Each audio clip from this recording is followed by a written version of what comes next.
L'intérêt qu'on a de travailler avec les objets maillés, c'est qu'on peut les lisser. C'est-à-dire on peut les rendre plus doux et avoir des angles un peu plus arrondis. C'est-à-dire au lieu de garder sa forme de cette manière-là, je peux prendre l'objet et demander à ce qu'il soit lissé davantage. Ce n'est pas cet outil-là, lisser l'objet, celui-là il concerne autre chose. Ça me permet de convertir un objet solide en un objet maillé, mais de cliquer sur lisser plus. Remarquez la forme, comment elle se transforme.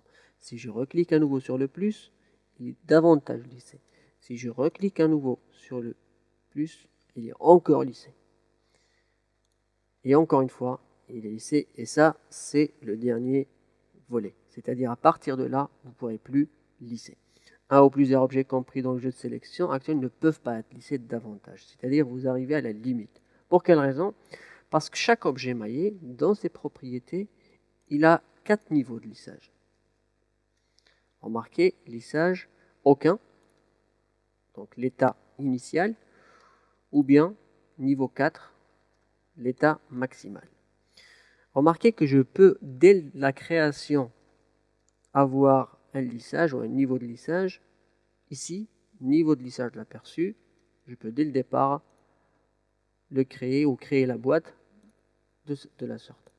Sauf que, en travaillant avec le lissage, avec l'objet lissé, vous aurez peut-être besoin d'une machine qui aura une certaine configuration assez forte.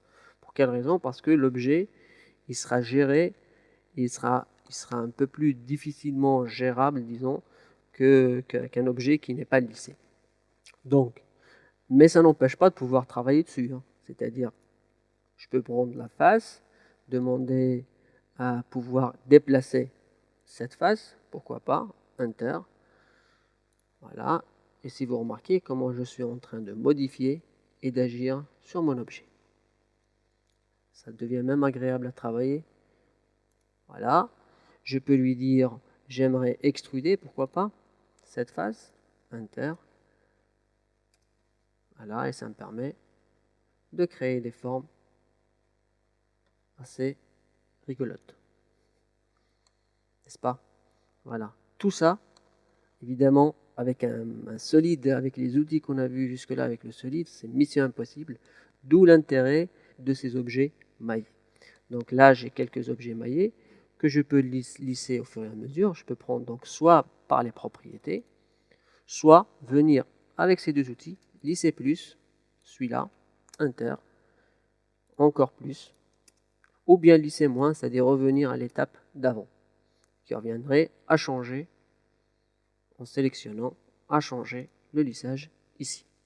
Si jamais je me mets sur 2, et je viens prendre à nouveau le lisser plus, et lui dire j'aimerais lisser, pourquoi pas le dernier, celui-là, je fais Enter, je me dis j'aimerais le lisser encore davantage, voilà, je me retrouve, je peux même lui mettre le maximal, 4, voilà, pouvoir trouver et travailler des formes de la sorte.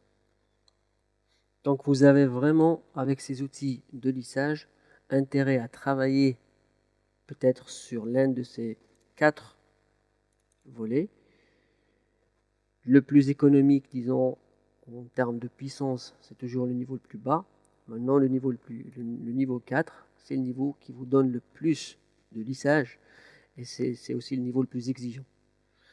En sachant que je pourrais même affiner, parce que pour le moment, remarquez la subdivision en maillage, elle a gardé la subdivision, disons, qu'on avait réglée au départ. Si je viens et je clique sur affiner le maillage, et je sélectionne mon objet et que je confirme, ça me permet d'affiner davantage la subdivision et là, j'aurai vraiment une forme vraiment très lisse.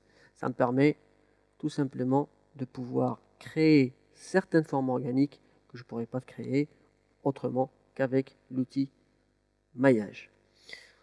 Petite remarque, l'outil qui est là, le lisser objet, je vous ai dit tout à l'heure, vous pouvez sélectionner un solide, donc ce n'est pas un objet maillé, que je prends et que je transforme en objet maillé.